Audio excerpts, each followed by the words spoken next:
जब ये फैसला आपने लिया कि मुझे एक्चुअली एक बैंकर बनना है, तो ये जो डिसीजन था ये कितना टफ था? डिसीजन लेना था कि मैं या तो 1 से 1.5 साल ये रोक दूं, उसके बाद फिर मुझे बहुत टाइम मिलेगा। मेरे प्री निकलने स्टार्ट हुए, वहाँ से मुझे मोटिवेशन मिला कि नहीं अब हो जाएगा, जब प्री स्टार्ट हो गए हैं तो मेंस भी हो जाएगा। डिस्ट्रैक्शन एंड मोटिवेशन आप कैसे हैंडल किया उन चीज़? जो मेरे वीक पॉइंट्स थे उन्हें मैं डेली कर रही थी और जो स्ट्रॉन्ग थे उन्हें ऑल्टरनेटिव डे पे कर रही थी। रिएक्शन देखना पेरेंट्स का कि क्या रहता है, बिल्कुल। तो इसीलिए मैं जब घर गया तभी मैं बताया कि मेरा हो गया।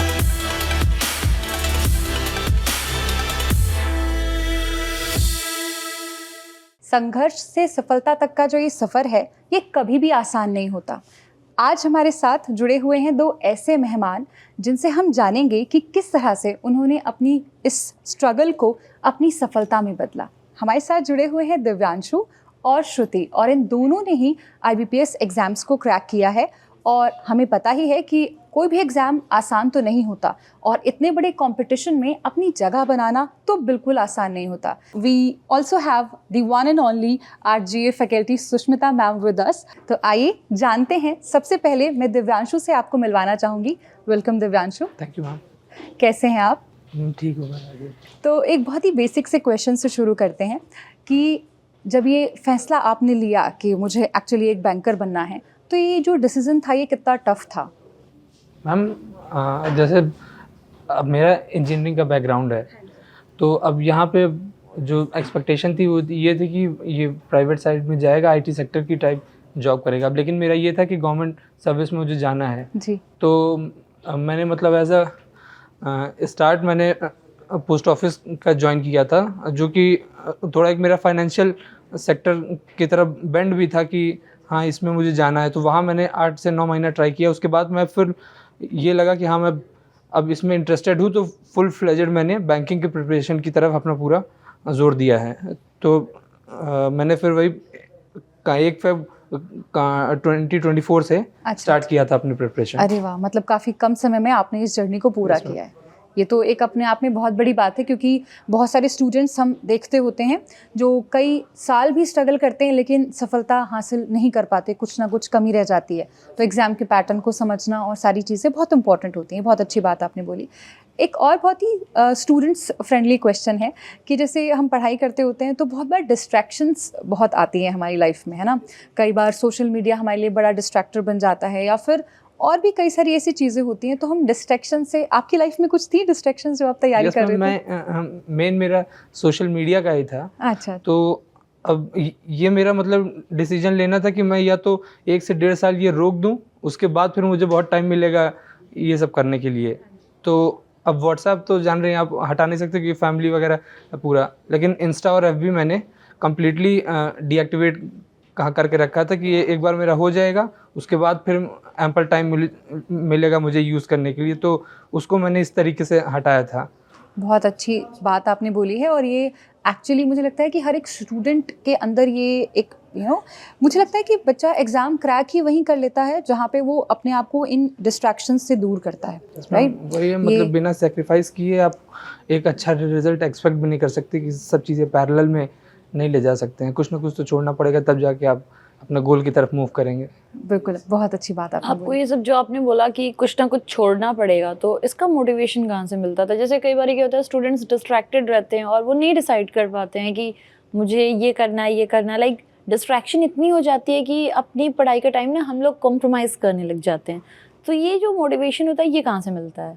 मैम जैसे मैं बताया कि मैं जब पोस्ट ऑफिस में जॉब करता था, तो वहाँ पे मेरी जैसे पोस्टिंग भी जो मेरी थी और मेरा जो ब्रांच वगैरह थे, उसका डिस्टेंस ही मुझे डेली ट्रैवल करने में 60 to 70 किलोमीटर डेली ट्रैवलिंग थी। फिर ये मुझे रहता था कि मैं आके कहाँ पढ़ लूँगा। अब मैं आता था थोड़ा सा, मतलब जैसे कहाँ थका हुआ हूँ भी, तो थोड़ा सोशल मीडिया स्टार्ट किया देखना। अब वो टाइम निकल जाता था, फिर उसके बाद फिर दूसरे दिन का रूटीन आ जाता, तो यहाँ मेरी कहाँ पढ़ाई नहीं हो पा रही थी। तो फिर जब वो मैंने एक कॉन्शियस डिसीजन लिया कि हाँ मुझे ये जाना है, तो सबसे पहले यही मेरा चीज़ था कि जो मैंने इस टाइम यहाँ पे गलती की है उसको मुझे रोकना पड़ेगा, नहीं तो फिर मेरा रिज़ाइन करना भी वर्थ इट नहीं हो पाएगा कि ये जो मैं टाइम देना चाह रहा हूँ वो फिर मैं कम्प्लीटली नहीं डिवोट कर पाऊंगा अपने बिल्कुल प्रेशन सही को। बात है। अच्छा guys, also we have Shruti here. तो श्रुति कौन सा बैंक मिला है बेटा? Ma'am PNB। PNB मिला है, ठीक है। तो तैयारी कब से चल रही है आपकी? मैम मैंने 2023 से स्टार्ट किया था। 2023 से स्टार्ट किया था, एंड देखा जाए तो in a short span of time like 2023 to 24 and in 25 you are finally getting the bank. तो ये बहुत ही अच्छी बात है। तो इस टाइम में मैं 2 चीज़ें जानना चाहूँगी कि आपका अगर कुछ स्ट्रगल रहा है तो वो क्या रहा है, और दूसरा है कि डिस्ट्रैक्शन एंड मोटिवेशन आप कैसे हैंडल किया उन चीज़ों को? मैम मेरे जो स्ट्रगल रहा है वो ये रहा है कि मैंने जब स्टार्ट किया था तो उस साल मुझे काफ़ी लेट हो गया था स्टार्ट करने में। ओके। और तो मैंने जब एग्ज़ाम्स दिए तो मेरा एक भी प्री ही क्वालिफाई नहीं हो पाया था। तो मैं थोड़ा सा मतलब डीमोटिवेट हुई कि मतलब ऐसा क्या हो गया कि मेरे साथ एक भी प्री नहीं निकल पाया। फिर मैंने 2024 में दोबारा से सब कुछ स्टार्ट किया, सब कुछ सिलेबस मैंने दोबारा रिवाइज़ किया अपना, जो मैंने बैच लिया था उसे दोबारा से मैंने पढ़ा रिकॉर्डेड। फिर उसके बाद मैंने जब किया, मेरे प्री निकलने स्टार्ट हुए, वहाँ से मुझे मोटिवेशन मिला कि नहीं अब हो जाएगा, जब प्री स्टार्ट हो गए हैं तो मेंस भी हो जाएगा। और मैंने 2024 में सारे मेंस क्वालिफाई किए हैं। अच्छा, आपकी प्रिपरेशन जर्नी में सबसे बड़ा डिस्ट्रैक्शन क्या रहा था आपके लिए? मैम डिस्ट्रैक्शन सोशल मीडिया वगैरह ये तो था ही। मैंने लेकिन जिस दिन मैंने डिसाइड किया था कि मुझे बैंकिंग सेक्टर में आना है या जॉब की प्रिपरेशन करनी है, उसी दिन मैंने सब कुछ बंद कर दिया था। अपनी पोस्ट ग्रेजुएशन के बाद मैंने डिसाइड किया कि मुझे बैंकिंग की तैयारी करनी है, और मैंने उसी दिन सब कुछ अनइंस्टॉल कर दिया था कि जिस दिन जॉब लगेगी उसी दिन सब ओपन होगा, उससे पहले कुछ नहीं होगा। बेसिकली आप दोनों की जर्नी से हमें जो बात समझ में आ रही है और जो स्टूडेंट्स को भी समझनी चाहिए कि the day you decide to be a banker, आपको ये सारी चीज़ें जो भी सोशल मीडिया में जो भी ऐसी चीज़ें जो आपके एग्ज़ाम में आपकी हेल्प नहीं करने वाली, इनसे आपको दूर रखना है अपने आप को। और एक और बड़ी बात जो हम, जैसे मैम ने भी अभी आपसे पूछा कि आपकी जर्नी भी लगभग वही 1-1.5 साल की रही और आपकी तो 1 साल की ही थी। तो जो आपसे आपके टीचर्स कहते होते हैं कि 1 साल में सिलेक्शन लेना पॉसिबल है, 6 महीने आप तैयारी करो, 6 महीने में आपके एग्ज़ाम्स होते ही रहते हैं, तो आपका सिलेक्शन लेना बहुत पॉसिबल है। और ये 2 जो शख्सियत इस समय हमारे सामने बैठी हैं, ये इसका एकदम लाइव एग्जाम्पल है हमारे सामने। तो थोड़ा खुशी के पल जानने की कोशिश करते हैं कि जब रिज़ल्ट आया तो सबसे पहले एक वो रहता है ना एक्साइटमेंट की मम्मा पापा, तो किसको बताया आपने सबसे पहले? मैम जब रिज़ल्ट आया था तो मैं उस टाइम बाहर था, तो पेरेंट्स का मुझे मतलब कॉल आने लगा कि रिज़ल्ट आ गया है जल्दी बताओ, तो मैं बाहर ही मतलब देख लिया था। लेकिन वो था बार बार कॉल आ रहा था, तो मैं कहा वो ये मतलब once in a lifetime moment होता है कि रिएक्शन देखना पेरेंट्स का कि क्या रहता है। बिल्कुल। तो इसीलिए मैं जब घर गया तभी मैं बताया कि मेरा हो गया। तब दोनों लोग मतलब एक बहुत ज़्यादा मतलब खुशी थी कि जैसे उनका एक तरीके से मेरे थ्रू सपना पूरा हो गया एक गवर्नमेंट जॉब लेने का। वो आंखों में चमक और वो सिलेक्शन वाले आंसू तो अलग ही होते हैं, फिर वो एक्चुअली वो हमें देखने चाहिए ज़रूर। अच्छा, एक चीज़ मैं और पूछना चाहूँगी, जैसे क्या होता है ना, कई बार हम लोग जब अपनी प्रिपरेशन करते हैं तो we are all serious about pre के लिए हम इतने सीरियस हो जाते हैं कि हम अपनी जर्नी में भूल जाते हैं कि भाई मेंस भी है, भाई इंटरव्यू भी है। So we are only serious about pre. तो जैसे आप लोगों ने बहुत शॉर्ट स्पैन ऑफ टाइम में क्रैक किया है, तो क्या आपने शुरू से मेंस को कंसीडर किया था, या ऐसा था कभी कि प्री को कंसीडर करते हैं, after qualifying pre will think about mains, कभी ऐसा था या हमेशा से मेंस के लिए फोकस थे? मेरे केस में ये था कि जैसे एक तरीके से मैंने 4 सब्जेक्ट को कहाँ डिवाइड कर लिया था कि जीए जो है उसको ये था कि वो केवल मेंस में आता है। तो ये मेरे लिए बेटर रहता कि मैं उसको पहले एक बार उसका बेसिक्स कंप्लीट कर लूँ, उसके बाद फिर क्योंकि रीजनिंग और मैथ्स को ऑल टाइम लेके चलना है, तो जीए मैं पैरेलल में 1 घंटा 2 घंटा डेली देता था। वो भी मेन उसका जो स्टैटिक पार्ट है वो क्योंकि नहीं चेंज होने वाला है, जो उसका चेंज होगा वो बेसिक डेटा ही चेंज होता है। और जो करंट अफेयर था वो तो जब मेंस आया था तो मैं वहाँ पर देखना स्टार्ट किया था लास्ट 6 मंथ्स का, या जो भी मतलब मेरी फैकल्टीज़ हमें गाइड करती थी। तो स्टार्टिंग में जीएस पार्ट मेरा जो बैंकिंग का था वो मैंने निपटा दिया था, और जो 3 सब्जेक्ट्स थे वो प्री और मेंस का पैरेलल ही लेके कहाँ चला था। जब प्री आया था तो मैं मॉक टेस्ट पे प्री के लेवल का बढ़ा दिया था, लेकिन उसके 1 महीना पहले तक मैं पैरेलल ही लेके कहाँ चला था, क्योंकि क्वेश्चंस आपके फेवर में कब रहें कब ना रहें ये मैं सोच रहा कि ये प्री का है, तो आपने कहीं ना कहीं से प्रिपरेशन पैरेलल ही मैं लेके चला था। ठीक है। अच्छा, मॉक एक क्वेश्चन मैं और मैं श्रुति से एक्चुअली पूछना चाहूँगी। तो श्रुति, मतलब आप जैसे कि अभी मैम ने पूछा कि मेंस की तैयारी हमें किस तरह से करनी चाहिए, और अभी सर ने भी बताया कि हमें किस तरीके से अपना जीए पढ़ना चाहिए, तो मैं आपसे स्पेसिफिकली जानना चाहूँगी कि आपने अपनी जीए की तैयारी कैसे की, और स्टूडेंट्स के लिए आपका क्या मैसेज है कि क्या उनको जीए स्टार्टिंग से पढ़ना चाहिए और किस तरह से पढ़ना चाहिए? मैम, मैंने जीए की प्रिपरेशन सभी सब्जेक्ट्स के साथ कंटिन्यू रखी है। मैं डेली करंट अफेयर्स की क्लासेस लेती हूँ। लाइव तो नहीं ले पाती मैं, लेकिन रिकॉर्डेड लेती हूँ। और कौन रिकॉर्डेड सी classes? Current affairs Sushmita ma'am जो मॉर्निंग में लेती है 6:45 पे, वो मॉर्निंग में ले पाना मेरे लिए पॉसिबल नहीं होता है क्योंकि मैं लेट नाइट में पढ़ती हूँ, तो फिर मॉर्निंग में मैं क्लास नहीं अटेंड कर पाती उसकी वजह से।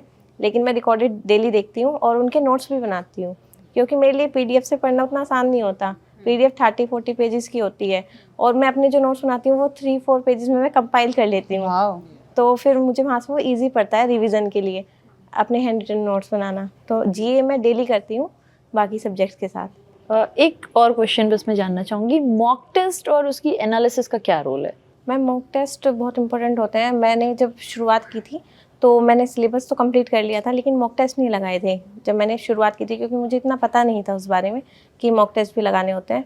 तो मैंने जब वहाँ पे जाके देखा एग्ज़ाम में, तो मैं क्वेश्चन तो सॉल्व कर पा रही थी, लेकिन उतने क्वेश्चंस नहीं हो पाए। मैंने फर्स्ट टाइम जब आईबीपीएस क्लर्क दिया था तो मेरे 54 क्वेश्चंस हो पाए थे ओवरऑल 100 में से। तब मुझे पता लगा कि मॉक टेस्ट भी लगाना होता है स्पीड की वजह से। क्वेश्चन सारे सही हुए लेकिन कम हुए, तो मैंने मॉक टेस्ट लगाना स्टार्ट किया। मॉक टेस्ट में भी वहाँ पे मैंने थोड़ी सी गलती ये की कि मैं एनालिसिस नहीं करती थी। फिर सचिन सर ने अपनी क्लास में बताया कि जितना मॉक टेस्ट लगाना ज़रूरी है उतना इसका एनालिसिस भी है। फिर मैंने एनालिसिस करना शुरू किया। उससे मुझे पता लगा कि मेरे वीक जोन क्या है। जैसे रीजनिंग में पज़ल होती है, पज़ल मेरी वीक जोन थी, तो मैंने डेली क्या किया कि 5 पज़ल लेके चली मैं अलग अलग टाइप की, और उनके साथ एक एक टॉपिक, जैसे इनइक्वालिटी हो गया, सिलोजिज्म हो गया, इस तरह से मैं लेके चली थी। जो मेरे वीक पॉइंट्स थे उन्हें मैं डेली कर रही थी, और जो स्ट्रॉन्ग थे उन्हें ऑल्टरनेटिव डे पे कर रही थी। तो ये सीधा क्वेश्चन आपसे ही है दिव्यांशु कि आपने इंग्लिश को कैसे प्रिपेयर किया? मैम, इंग्लिश का जैसे जो फाउंडेशन थी वो मेरा स्कूल की वजह से थोड़ा ठीक ठाक थी। अच्छा। तो अब बैंकिंग में लेकिन वोकैब का रोल बहुत ज़्यादा होता है, और प्रैक्टिस का एक जो मेरा टेक है, और रीडिंग कॉम्प्रिहेंशन। तो रीडिंग कॉम्प्रिहेंशन के लिए अगर आपको जैसे प्री में तो थोड़ा मतलब हल्की आ जाती हैं आरसीज, लेकिन मेंस के लिए अच्छे वर्ड्स के लिए आपको वोकैब पहले तैयार करना ज़रूरी है, क्योंकि उसमें कुछ वर्ड्स होते हैं जो आप जैसे डेली न्यूज़पेपर आप कहाँ पढ़ेंगे तो आपको वो यूज टू हो जाते हैं कि हाँ ये वर्ड्स आते हैं तो इसका ये मीनिंग होती है, या सेंटेंस से आप उसको एक्सट्रैक्ट कर सकते हैं उसकी मीनिंग। तो ये मेरा अप्रोच रहता था कि हफ्ते में 2 या 3 या 4 आरसीज मतलब मेंस की अच्छे लेवल की लगाना रहता था। और वो कैब मतलब मेरा डेली चलता था क्लासेस से कि सिनोनिम एंटोनिम ये सारा मैं रखता था कि हाँ कुछ नहीं तो 20 से 25 वर्ड तो डेली याद करने ही हैं उसके। तो इस तरीके से मतलब मेरा इंग्लिश में मार्क्स भी काफ़ी इम्प्रूव हुआ था उसमें। बहुत अच्छी बात है। तो एक लास्ट क्वेश्चन बस ले लेते हैं कि मतलब आने वाले बैंकर्स के लिए आप क्या मैसेज देना चाहेंगे? मैम, जैसे जो प्रैक्टिस है और मॉक्स है उसकी एनालिसिस वो मस्ट है, और अपने पे जो एक कॉन्फिडेंस रखना कि हाँ मुझसे हो जाएगा, चाहे जितना टाइम लगे। एक वो चीज़ हो जाता है कि एक टाइम बाद इंसान डिमोटिवेट होने लगता है कि होगा या नहीं होगा, सेल्फ डाउट आने लगता है। बस इसी सेल्फ डाउट को दूर करके हाँ ये हमने स्टार्ट किया है तो एंड तक हमें ही लेके जाना है। सपोर्टिंग रोल्स के लिए पेरेंट्स फ्रेंड्स वगैरह रहते हैं आपके, तो बस कॉन्फिडेंस नहीं लूज़ करना है और अपना जर्नी में टीचर्स की गाइडेंस लें और खुद के पेरेंट्स के साथ अपना लगे रहें। एक ना एक दिन आपको गोल आपका ज़रूर अचीव होगा। बिल्कुल, बहुत अच्छी बात आपने बोली है। Thank you so much both of you. आपने बहुत अच्छे से बच्चों को भी गाइड किया कि क्या कुछ करना चाहिए, क्या कुछ नहीं करना चाहिए। इसी के साथ हम इस पॉडकास्ट को वाइंड अप करते हैं। Thank you so much. Thank you.